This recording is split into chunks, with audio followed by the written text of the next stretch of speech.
Ikibuga cy'indege mpuzamahanga cya Goma cyongeye kugaruka mu bitangazamakuru nyuma y'iminsi kitavugwa mu bitangazamakuru bitandukanye ku rwego rw'isi, aho cyongeye kugaruka mu bitangazamakuru kubera nanone igihugu cy'Ubufaransa. Igihugu cy'Ubufaransa cyitabiriye inama yabereye i Rome muri Togo, aho baganiye ku bibazo bitandukanye by'uburyo intambara mu burasirazuba bwa Repubulika ya Demokarasi ya Kongo yahagarara, ndetse bamwe mu bakuru b'ibihugu cyangwa bahoze ari abakuru b'ibihugu bitabiriye inama bagahabwa imirimo igiye itandukanye. Ubufaransa rero bwongeye kugaruka ku kibazo cy'ikibuga cy'indege cya Goma, ndetse butangaza ko miliyoni 850 z'amayero yari agenewe ubutabazi bwihutirwa ngo yamaze gutangwa. Bimeze bite rero?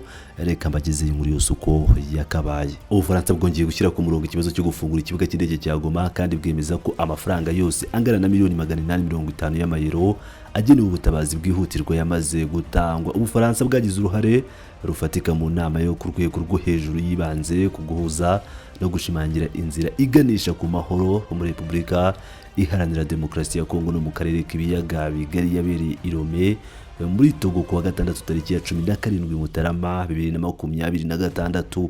Iyi nama yahuje ku meza amwe itsinda ry'abafatanyamyumvire rigizwe n'abahoze ari abakuru b'ibihugu, abayobozi b'umuryango wa Afurika y'Uburasirazuba n'umuryango w'iterambere rya Afurika y'Amajyepfo SADC, hamwe n'abandi bafatanyabikorwa mpuzamahanga. Yabaye kandi ku gitekerezo cya Faure Nyasimbe, perezida w'inama y'igihugu ya Repubulika ya Togo, ndetse n'umuhuza w'umuryango wa Afurika yunze ubumwe mu gukemura amakimbirane yo mu burasirazuba bwa Repubulika Iharanira Demokarasi ya Kongo. Mu itangazo ryashyizwe ahagaragara kuwa mbere tariki ya 19 Mutarama 2026, Minisiteri y'Ubufaransa ishinzwe uburayi n'ububanyi n'amahanga iyobowe na Jean-Noël Barrot yatangaje ko muri ibiganiro yatanze raporo ya mbere yashyirwa mu bikorwa ry'imyanzuro ku bijyanye n'imari yari ryatangajwe mu nama yabereye i Paris, nk'uko byatangajwe na Kwai Dolusa, ni ukuvuga Minisiteri y'Uburayi n'ububanyi n'amahanga.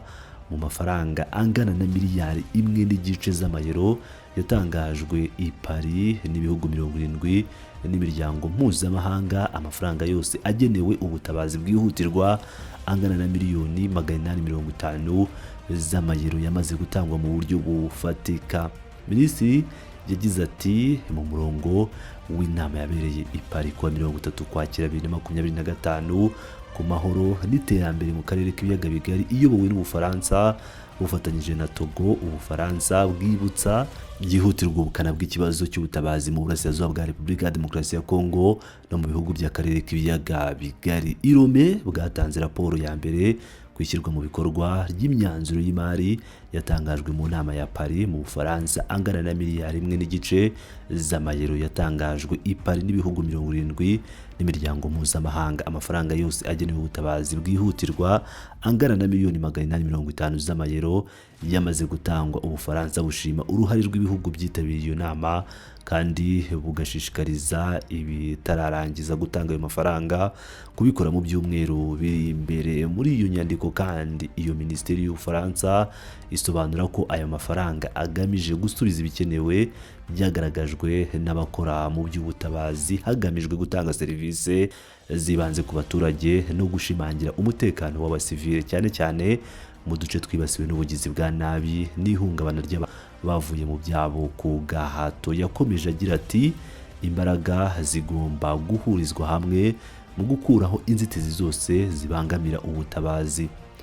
Ubufaransa bwibutsa impande zose imyanzuro yafatiwe i Paris yo gukorera hamwe mu gufungura bundi bushya ikibuga cy'indege cya Goma kugira ngo hajyemo indege zitwara ubutabazi. Ubufaransa bwiteguye gutanga umusanzu wabwo bufatanyije n'abafatanyabikorwa babwo, kandi bufatanyije n'umuryango w'abibumbye mu bikorwa bya logistique no mu guhuza imirimo bikenewe kugira ngo ibyo bigerweho.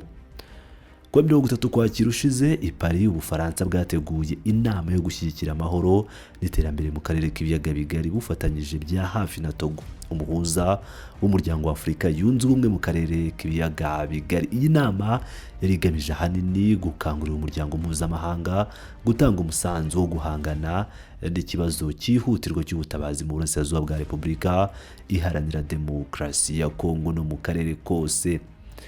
yanabaye urubuga rwo gushyigikira imigendekere y'ibiganiro n'ubuhuza biri gukorwa biyobowe na Leta Zunze Ubumwe za Amerika, Qatar n'umuryango wa Afurika Yunze Ubumwe. Iyo nama kandi yatanze umwanya wo kuganira ku kongera no mu buryo bwimbitse n'ishyirwa mu bikorwa ry'ihuriro ry'ubukungu bw'akarere rifatwa nk'inzira y'ingenzi iganisha ku mahoro arambye ku ruhande rw'inama ya Paris ku mahoro. Muri uwo mwanya ibihugu 70 n'imiryango mpuzamahanga hamwe n'imiryango itegamiye kuri leta igera kuri 40 byari byahurijwe hamwe kugira ngo bigaragaze ubushake bwabyo bwo gushyigikira amahoro n'iterambere mu karere k'ibiyaga bigari no gutanga ubufasha bufatika ku baturage bahatuye. Nyuma y'iyo nama hatangajwe ibyemezo bibiri by'ingenzi. Icya mbere cyari ugushyiraho ikigega cy'amafaranga angana na miliyari 1.5 z'amayero agamije gutanga igisubizo cy'ubutabazi ku kibazo kibasiye akarere k'ibiyaga bigari by'umwihariko Repubulika Iharanira Demokarasi ya Kongo. Icya kabiri cyari kijyanye no kongera gufungura ikibuga cy'indege cya Goma, umurwa mukuru w'intara ya Kivu y'Amajyaruguru, ku bw'umukuru w'igihugu w'Ubufaransa Emmanuel Macron.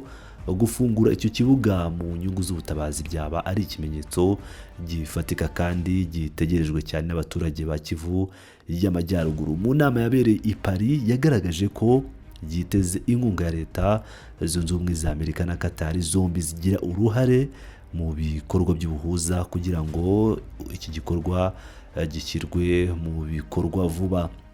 Ku ruhande rwa AFC M23 iri tangazo ryakiriwe nabi. Uwo mutwe w'inyeshyamba uvuga ko ubutegetsi bwa Kinshasa butagira ububasha n'uburenganzira bwo gutekereza kongera gukoresha ibikorwa remezo by'ikibuga cy'indege giherereye mu maboko yabo nk'uko ubivuga mu gace kabohowe, kandi ugashinja ubutegetsi bwa Kongo kuba bwarasahuye kandi ugasenya ku bushake icyo kibuga. Itangazo ry'uwo mutwe rigira riti ikibuga cy'indege kizafungurwa kandi kizafungurwa gusa na AFC M23 atari na gato na Bwana Tshisekedi Tshilombo cyangwa undi uwo ari we wese. Muri iryo tangazo nyirizina AFC M23 yanavuze ko amakimbirane ari hagati ya Kinshasa na Kigali atayireba. Yagize ati ubutegetsi bwa Kinshasa nibwo bwonyine bufite inshingano ku byemezo n'ibikorwa byabwo mu mibanire y'ibihugu bituranye, kandi nibwo bugomba gukemura impaka n'amakimbirane byabwo butagerageza kubivanga n'umuryango wacu nk'uko uwo mutwe w'inyeshyamba bavuga ko ushyigikiwe n'u Rwanda wabishimangiye. Ngira ngo rero murabyumvira neza cyane uko ibintu byifashe nyuma y'igihe kinini ikibuga cya Goma, ikibuga cy'indege cya Goma kitagarukwaho mu bitangazamakuru bitandukanye. Amakuru atugezeho nuko bidasubirwaho mu nama yabereye i Rome muri Togo, nk'uko twabagejeho byinshi mu byayivugiwemo nuko n'Ubufaransa bwari burimo, ariko nabwo mu byabugenzaga harimo kureba uburyo ikibuga cy'indege cya Goma gishobora gufungurwa. Tukaba dutegereje ngo turebe ese koko AFC M23 izubahiriza ubusabe bw'Ubufaransa kugira ngo iki kibuga cy'indege kibe cyatangira gukoreshwa mu buryo bw'ubutabazi. Reka dutegereze icyo abayobozi n'abavugi ba AFC M23 babitangazaho. Ibindi turakomeza kugenda tubibagezaho 5 kuri 5. Mukomeze mubane natwe, ndabakunda cyane, muri ab'agaciro.